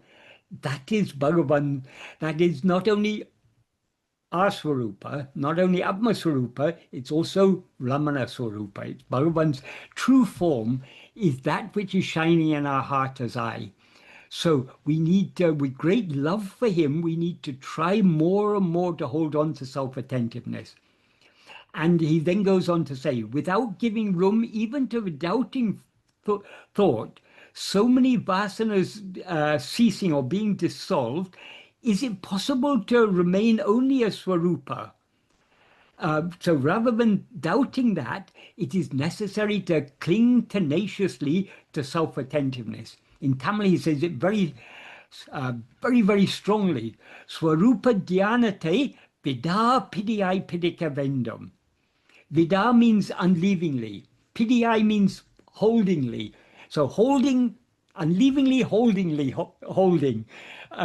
So, I mean, it's just a very strong way of expressing it in Tamil. In English, we can only say tenaciously, but the flavor of the Tamil is very difficult to convey in English. So we need to cling tenaciously to that self-attentiveness. And then he says, however great a sinner one may be, if instead of lamenting and weeping, I'm a sinner, how am I going to be saved? If one completely rejects the thought that one is a sinner and is steadfast in self-attentiveness, in svarūpa dhyana, one will certainly be reformed. And then he goes on to say in the next paragraph, so long as those Vishaya vasanas exist within the mind, so long the investigation, who am I, is necessary. So we shouldn't give up this investigation so long as there's the slightest trace of Vishaya vasanas. Of course, so long as there's ego, there will be Vishaya vasanas. So the implication is, so long as we rise as ego, we need to persevere in this self-investigation, in this holding on to svarūpa dhyana. As and when thoughts appear, then and there it's necessary to annihilate them by vicharana in the very place from which they rise. Not attending to anything other than oneself is vairagya or nirasa. Vairagya means desirelessness, dispassion, detachment. Nirasa is desirelessness.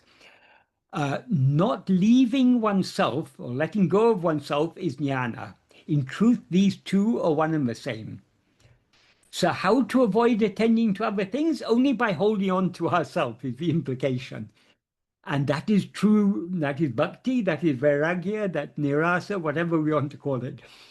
And then he gives the analogy of the pearl divers. Just as pearl divers tying stones to their waists and sinking, pick up pearls that are found at the bottom of the ocean, so each one, sinking deep within oneself with vairagya, may obtain the Atma-vichara, the self-pearl, the pearl that is one's own real nature. So it's the Bhagavan says it's possible for all of us, but we need to persevere in this practice. If one clings fast, and then this next sentence is a very, very important one. Oruvan tan sarupate adeyam variyal nirantara swarupa smaranaye kai patruvanayin adu andre podum. That means if one clings fast to uninterrupted swarupa smarana, self-remembrance, until one attains swarupa, that alone is sufficient. So long as enemies are within the fortress, namely one's own heart, the enemies of the Vishaya Vasanas, the fortress is our heart. So long as enemies are within the fortress, they will be continuously coming out from it. If one is continuously cutting them down, all of them, cutting down all of them, as and when they come, the fortress will eventually be captured. So these vasanas will keep on rising in the mind. It's inevitable. That's the nature of the mind, the nature of ego to have Vishaya vasanas. These vasanas will continue rising. All we have to do is to try our best to hold on to Svarūpa Smarana. Try to remember our own being. Let us not allow our attention to be diverted towards other things.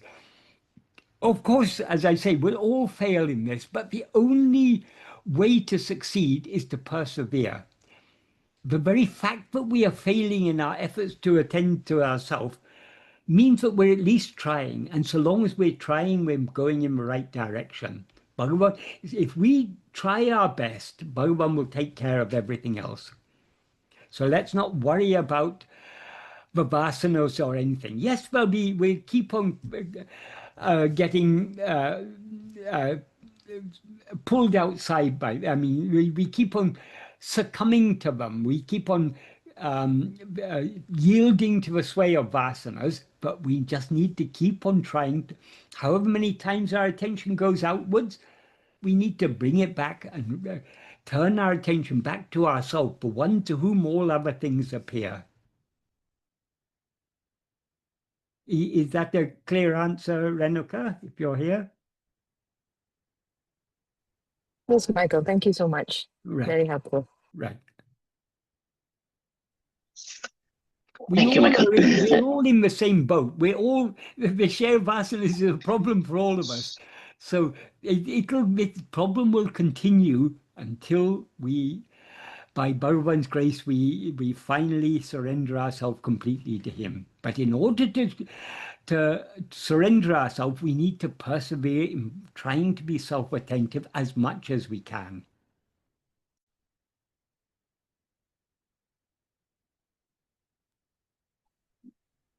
Thank you, Michael.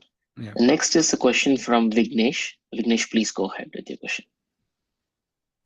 Okay, so I try to summarize it as little as possible, so I don't waste your time. So about like 2.5 years back, as part of a already continuing story. So I started my journey of self-enquiry from childhood itself, but it has been on and off. It has not been consistent. Of course, Vishaya Vasana is there. It keeps pulling me down. I get involved. Then I get beatings. Again, I come back. I do self-enquiry. So it goes in a cycle. The same story for all of us. Yeah. So about like 2.5 years back, I had this intense desire. So I have this relationship with grace. So I'm able to properly communicate directly with grace. Maybe I think 3 years back, I had this issue with wife where I don't know, when you're driving a car, she just kicked me in the back. So before this incident happened, so Grace has informed me that something is going to happen. just be prepared.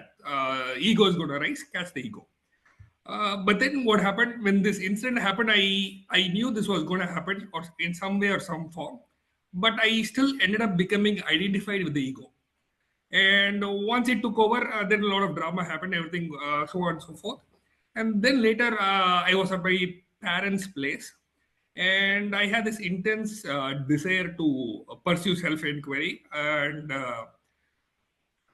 so certain events happened. But while doing self-enquiry, nothing happened. But so while I was sitting for my afternoon Sandhyavandan, so while I was doing it, there is this picture of my childhood photo with some image or some doll or something. So I am seeing this experience. All this happened in less than a second, but everything happened in slow motion for me. So I'm seeing my ego changing into a thought or a memory and seeing the image and trying to jump into that. But right before my ego jumps into that, my attention goes and grabs the ego. So I'm looking at it. It's like looking at a ghost. I'm looking at it, but I'm looking at it with my attention, but not through any of my senses. So I don't know what I'm looking at. I'm just looking at it. So I suddenly start crying. I start laughing. I don't know. It's like, from experience wise and from what you know as knowledge are two totally different things, right? Yeah. So this was one experience. So what happened is at that point of time I was listening to David Gottman, and so he was referring to ego rising from the heart center. So while looking at this, I had this bright idea. You know what? Ego rises from the heart center. So if I put my attention on the heart center, the ego might disappear. So while looking at the ego, so I put my attention on the heart center, and the ego has slipped away. Second experience was, I think, about a week or two later. I don't remember the exact timeline. So I'm sleeping. I'm in sleeping state, and I become conscious. I am able to see the ego again. My attention has grabbed the ego. I don't know how it grabbed it, and it has grabbed the ego, and I'm again witnessing the ego. So this time, what do you say? All my hate and I have this intense hate or aversion towards ego. So I say to it, kill yourself or die or like that 3 times. And but then what happens again? The ego slips away, and I am seeing that I'm slipping away into a dream. And then I don't know what the dream was. I just went back to sleep. And third experience was like about maybe a year or two later. I am back where I am with my wife. So I'm lying in the bed. I'm sleeping in the bed. In the middle of the sleep, I am observing. So there is this me, the seer, and then there is this intense fear. The fear is not generated through any thought or any. It has no connection with any thought or influenced by any thought. It's just that fear is there. There is intense fear. But what happened was I'm able to see the fear. I'm not identified with the fear as well. So there is fear, and there is me, the seers, who's seeing the fear. But then I'm so used to identifying with emotions or identifying with experiences, I end up identifying with the fear. I become fearful, and then I just slip off. Right. So far you have said that ego cannot be perceived, or ego. I mean, so what are these things that I've seen so far? I mean, so far in my perspective, it has been ego. Anything you see, anything you're aware of, is something other than yourself. Ego is the one who is aware of all these things. You said at one point that you identify with ego. We don't identify with ego. Ego is that which identifies with a set of upadhis, namely this body and mind, these 5 sheaths. So ego is the I that is experiencing all these things. So whatever we may experience, we need to turn our attention away from the experience back to the experiencer. That's why Bhagavan says, whatever may appear, investigate to whom it appears. Investigating to whom it appears means turning our attention away from whatever experience may arise back towards ourself, the one to whom it arises. Okay. Even when you say about the heart center, heart is the center. It doesn't mean a place in the body. For those whose minds were very outward going and couldn't think in terms of in deeper and subtler way, when they asked Bhagavan, where in the body is the heart, he pointed out 2 digits to the right from the center of the chest. But that's only in relation to the body. The I that is related to the body is ego. So we can say this point 2 digits right from the center of the chest, that is the ahankara sthana, that is the place of ego, that is the center of ego from which ego spreads all throughout the body. But it is, so long as the body is an object experienced by us, we are the experiencer. So Bhagavan, though for those who were not able to understand more deeply, Bhagavan did mention that the heart is 2 digits right from the center of the chest, but that's only with relation to the body. So we need to go beyond. We're not to focus on anything in the body. We're not to focus on any vishaya, any object, anything other than ourselves. We are to focus our entire attention only on ourselves, the I to whom all these things appear. So let anything appear or disappear, need not concern. Let anything be experienced. Who is the experiencer? To whom do all these things appear? That is, we don't have to ask these questions. We need to investigate. We need to turn our attention back to ourselves, the one to whom all these experiences appear. Got it.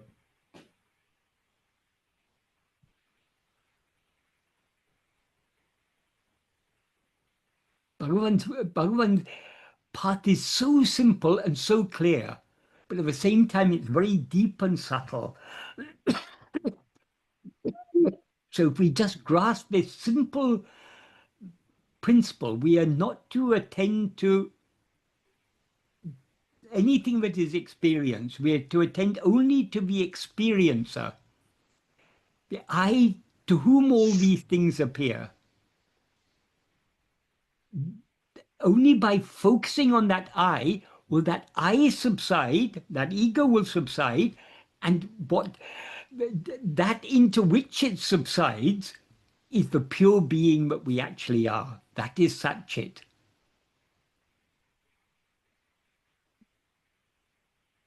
Thank you, Michael. I just want to add one point. I forgot the verse. In Ulladu Narpadu, Bhagavan has said, Ariyum adu unmai arivu agadu. That which knows is not the... Yeah, I think that's so verse if you are perceiving 11 or 12. Yeah, as long as we perceive anything, it may be fear, or we may think we are perceiving ego or whatever we perceive, then it's not that. Then we have to see who is the subject and go within. Yeah, exactly. Thanks.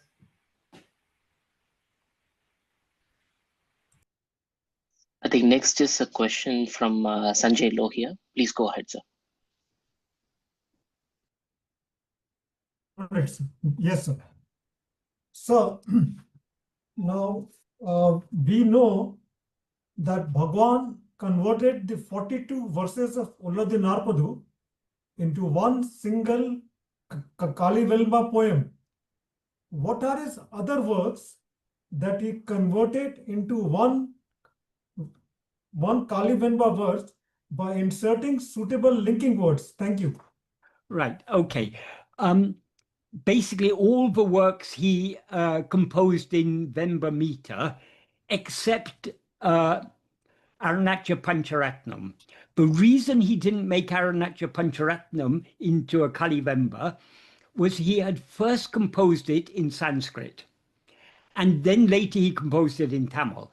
So it was customary in Bhagavan's days, when they did Parayana, when they were singing, when they're doing Parayana of Arunachal Stuti Panchakam, when they came to Pancharatnam, they would sing the first verse of the Sanskrit version, and then the first verse of the Tamil version, then the first verse of the second verse of the Sanskrit, second verse of Tamil, like that, alternating Sanskrit, Tamil, for all 5 verses, and one concluding verse.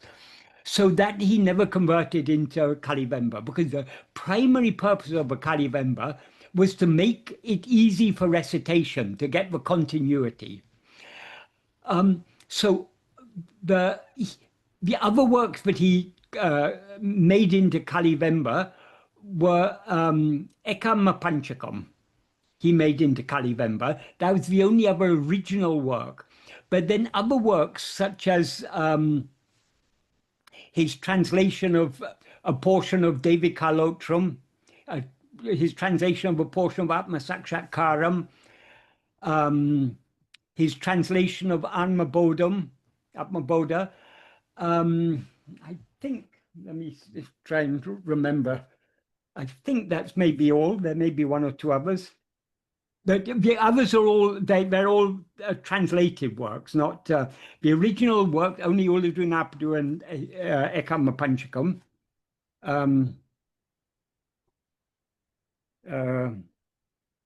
Bhagavad Gita, most important, Bhagavad Gita Saram, also, because he composed that in Vemba, so he made it into Kalivemba. The other things he translated in verse form, Dakshinamurti Stotram, that's in another meter, so he didn't make that. Guru Stuti and Hastamalakam. So the Kalivemba versions, the works he made into Kalivemba are Ulladu, Ekama Panchakam, Devikalotram, Savanyanottara Atma-vichara Prakanam, Bhagavad Gita Saram, and Atma-bodham. So, sir, we are focusing now on Ulladu Narpadu linking words, one verse a day. Yeah. Yes. I wanted to know, where can we find this Ekatma Panchakam and Bhagavad Gita Saram linking words? Is it there somewhere? Well, I hope. Yeah, I think probably if you, in my blog, I think there's an old translation from many, many years ago of Ekama Panchakam. That you may have to go back to 2008 or something for that. It's an article, sir? Yeah, an article, I think. I think it's an old translation. But I don't know whether whether I distinguish wherever link words. And Bhagavad Gita Saram, that is I've now got diverted to doing this work on Gurvachaka Kavai. But once I've done what I need to do for that, I'll come back to completing my explanations of Arunachala Ashtakam. Then after that, I'll translate Arunachala Pancharatnam, then Ekama Panchakam, which I'll do the Vemba version and the Kalivemba version simultaneously, and then Upadesha Tanipakal and Aksharamlai. Once I've finished all these, I hope to have time to translate Bhagavad Gita Saram. And of course, when I translate it, I'll also translate the Kalivemba extensions, the words that link one verse to the next. So, sir, do they have important link words? Ekatma Panchakam, Bhagavad Gita Saram, according to your... Yeah, I mean, Bhagavan did it primarily for the sake of recitation. And because the verse is already composed, there's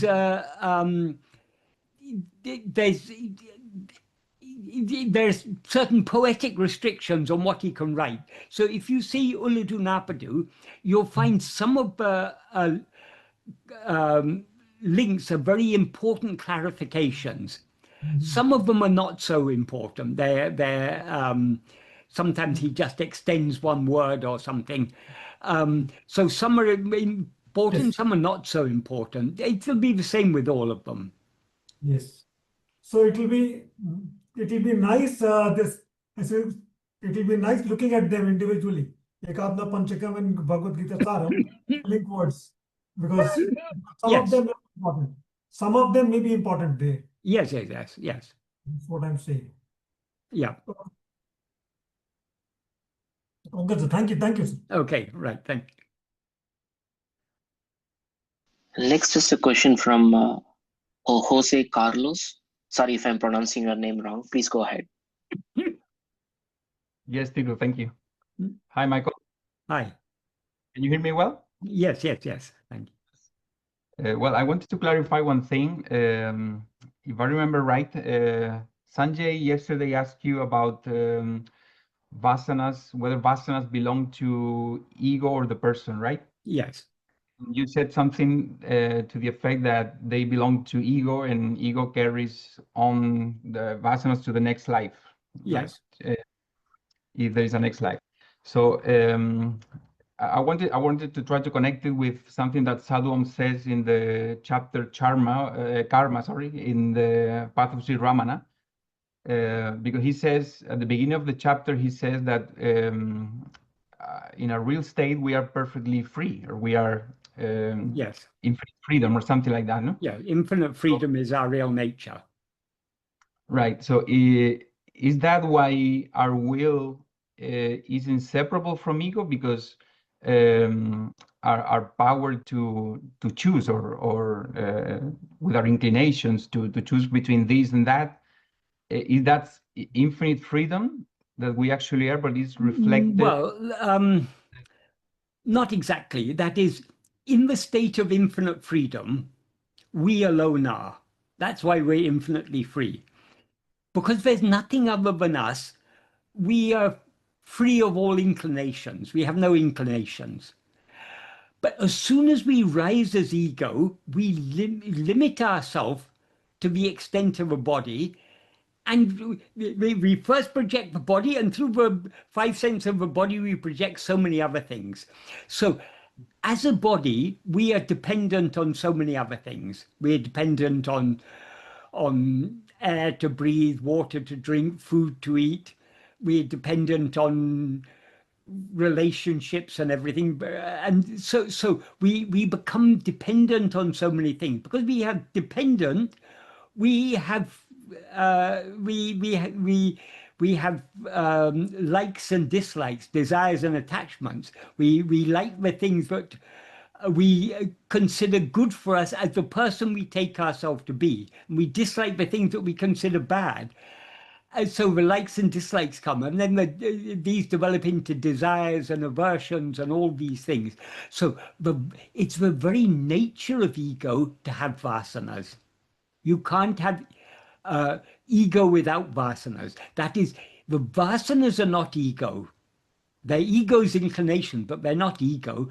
But the very nature of ego is to have vasanas. Because ego cannot come into being without grasping form. It cannot stand without grasping form. It cannot feed itself and flourish without grasping form. So the inclination to grasp form is the very nature of ego. So those inclinations to grasp the form is what are called vishaya, objects or phenomena. And so the inclination to cling to those forms are the vishaya vasanas. So it's the very nature of ego to have vishaya vasanas. And our real nature is infinitely free. But when we rise as ego, we limit ourselves. So our freedom likewise becomes limited. We still have freedom, but it's a limited freedom. That's why Bhagavan said we have a freedom of will and we have freedom of action. We have no freedom of experience. What we experience is what is preordained, what is allotted in our prarabdha. But our freedom to desire is, as you've said some other times, that it's, I mean, we are free to desire whatever we want. Yes, yes. Yes, I mean, I Well, just mentioned we're sometimes free we in can. a certain sense. Yes, I mean, nobody can make you want what you don't want, and nobody can make you not want what you do want. But what we want and what we don't want are strongly influenced by our vasanas, which we have cultivated in the past. So whatever limitations are there on our will are self-created limitations. Right. That's why our will is that is, the will is our only obstacle on this path.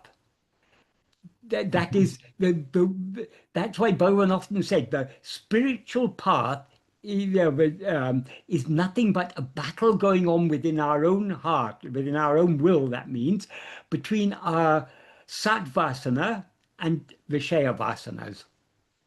Well, initially it will be a battle between our subhavasanas and asubhavasanas. The subha and the subhavasanas are both vishaya vasanas, but subha are better vasanas, asubha are worse ones. So we begin by trying to be a better person. We try to live a more moral, upright life. We try not to harm others and everything. That's at the beginning of the spiritual path. And we try to cultivate love for God. We still take God to be something other than ourselves initially. In other words, though God is our own reality, we take him as if he's a Vishaya, as if he's a name and form. But slowly, as we go deeper, the battle becomes a battle between the Satvasana and the Vishaya Vasanas. The Satvasana is the inclination to subside back into our being. The Vishaya Vasanas are the inclination to rise and go outwards. But that freedom that we have whenever Vishaya Vasana arises in our mind, and we have the freedom to be swayed by it or not to be to swayed by it. it. That freedom itself comes from the freedom that we actually are. I mean, that's why we're free. I mean, we are not swayed automatically by our Vishaya Vasana just because. Yes. That is why they're called vasanas. Vasanas means inclinations. So we may have we do have so many inclinations, but we don't have to follow our inclinations. Right. So it's inevitable, as ego, as we take our form to be ourselves, it's inevitable that we develop those that likes and dislikes. So when Bhagavan talks about bondage, as in verse 25 of Ladunarpadu, what he's saying is 24, sorry.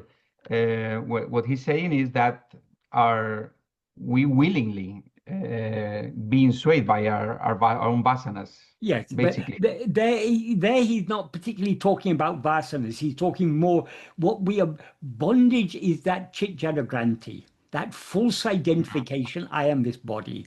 That is the bondage. And in that state of bondage, the vasanas arise. So that bondage is ego. And in the state of ego, the vasanas arise. Right. Okay, thank you very much. Right. So one clarification on my yesterday's discussion with you. You said that the vasanas belong to ego. That is clear. But I was just thinking that when we rise as ego and attach ourselves to a body, when those vasanas sprout as a likes, dislikes, then it belongs to the person. Because then it is coming into the... As soon as we rise as ego, we are wholly identified with this person. So the ego's vasanas seem to be the vasanas of this person. That's why we find people behaving differently under the sway of according to the vasanas of the ego, that is identifying that person as I. The person's behavior is there. So we associate the vasanas with the person. But actually, the person is a product of the vasanas, not vice versa. What I was trying to say, sir, that in their dormant form, it belongs to ego. And when it sprouts, when the person rises, when we attach ourselves to a body, then the desires and attachments of that desires and attachment part is that is then this focused on the karana sarira, because then without the body we will not have that karana sarira. But karana sarira is nothing but vavasanas. Vavasanas, the totality of vavasanas are what are called karana sarira. That is only, it is always egos, because who is experiencing those inclinations? The body is not experiencing the inclinations, because even the inclinations are not experiencing the inclinations, because all the five sheaths are jada. So the person, Sanjay Lohia, is jada. Sanjay Lohia seems to be sentient because of the I, the ego that is aware of itself as I am Sanjay Lohia. So but the ego is the chit element, and the Sanjay Lohia is the jada element. So we need not distinguish between vasanas and its attachments and then likes, dislike, desires. They're all one bundle. Yes, yes. That is, vasanas are the seeds that give rise to the likes, dislikes, desires, attachments, and so on. And the likes, dislikes, desires, attachments, and so on are sprouted forms of those vasanas. But they manifest in different ways. Say, Yes, I am yes. this person. I am this person now. In my next birth, I'll be a different person. Yes. So the same seed will manifest in a different way. Yes, to some extent, yes. So like there is a connection with the body. Yes. There is some connection with the type of body we are having. Well, the body is a expression or an expansion, a projection of the vasanas. Say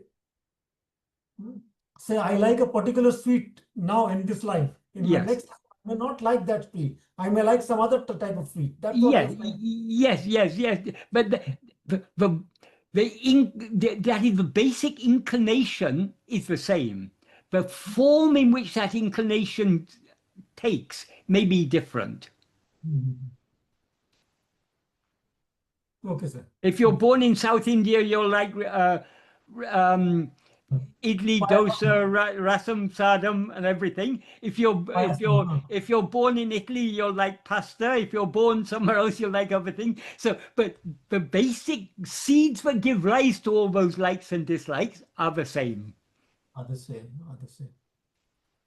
Thank you, sir. Right. So, Michael, do you want to take one more question? We are at the end Yes, of 2 hours. yes, So, yes. Okay, we'll go. Next question is from Deepthi.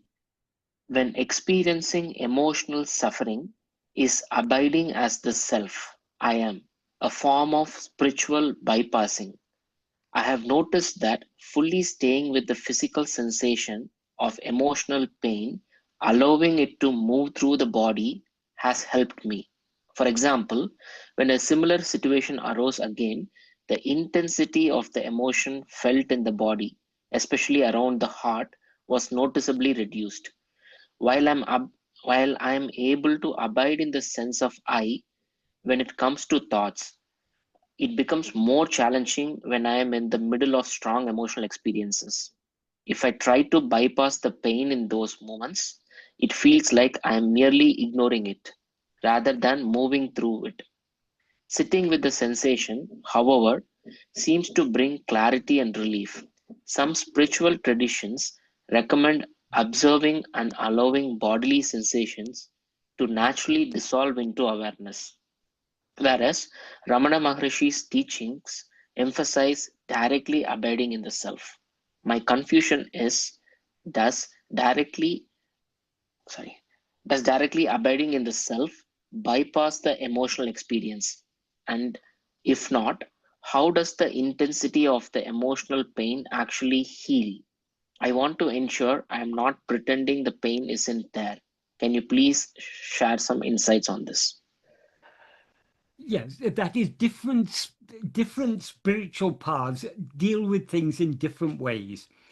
So the way other spiritual paths deal with these things may be therapeutic in some sense. You may get some relief from whatever they recommend, but it's not cutting at the root.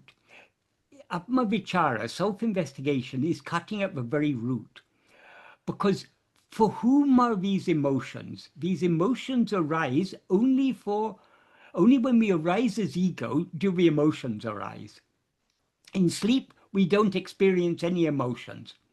However much, whatever emotional turmoil we may be in, supposing we are someone who is very, very dear to us has passed away. We are in a state of bereavement. It'll be such a painful state of mind we'll be in. But sooner or later, sleep is going to overpower us. And in that sleep, we are completely relieved from that emotional pain. And when we wake up the next day, again, the pain will come. But as the days goes on, it will slowly, slowly diminish. So they all, whether thoughts or emotions we can say are just very powerful thoughts. That is the power behind the thoughts is the emotional power that they have. So many thoughts occur to us and they just float past the mind. They don't have much impact on us. But some thoughts are charged with emotion. That makes them stronger. So they more easy. They tend to pull our attention outwards more strongly than thoughts which aren't endowed with such emotional, aren't so charged with emotion. But when any emotion arises, if you are able to turn your attention away from the emotion back to yourself, the one to whom the emotion appears, you are thereby weakening the vasanas that gave rise to that emotion. So we're going to the very root of the problem. So it's not bypassing. That when people talk spiritual bypassing, that really doesn't apply in the path of self-investigation. In the path of self-investigation, we're cutting at the very root of all these problems. We're not bypassing any problem. We are depriving that problem of its power. So the more we are able to hold on to self-attentiveness, the more the vasanas, and consequently everything that arises from the vasanas, such as emotions, the more they will subside, the more they will lose their strength. So in the long term, Atma-vichara is the most effective way of dealing with all these problems. In the short term, some other methods may seem to have a therapeutic effect, but they're not really dealing with the root problem. It's like in medicine, if you have a disease, there are two things that can be done. You can treat the symptom, or you can find out what is the root cause and treat the root cause. If you deal with just the symptom, it may make you feel better. You've got a headache, you take some paracetamol or something, and you feel a little better. But it's not really dealing with what is the cause of the headache.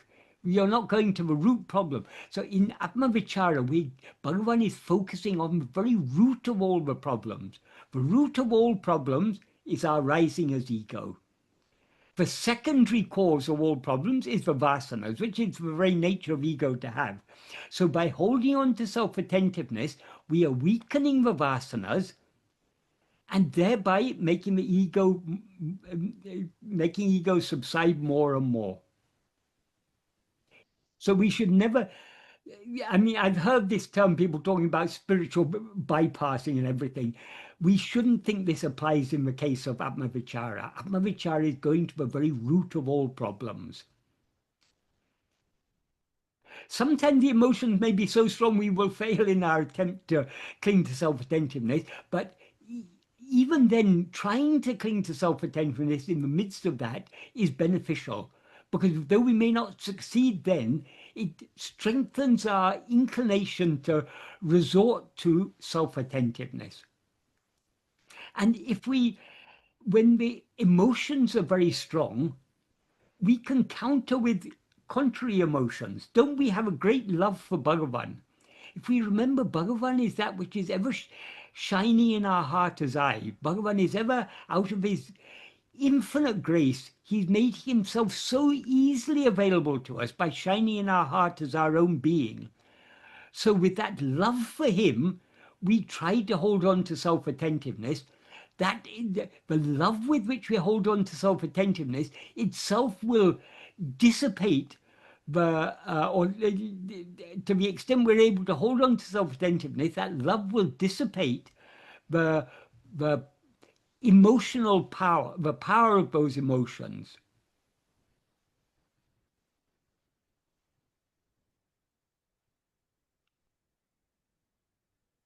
Thank you, Michael.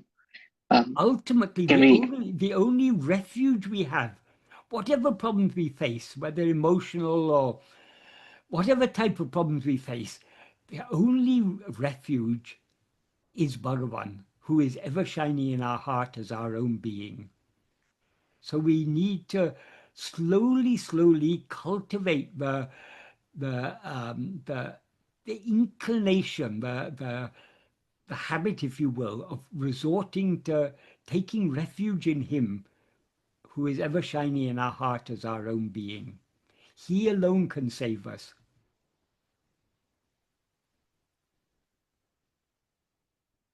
The only place of safety in this world is in our own heart, deep within our own being.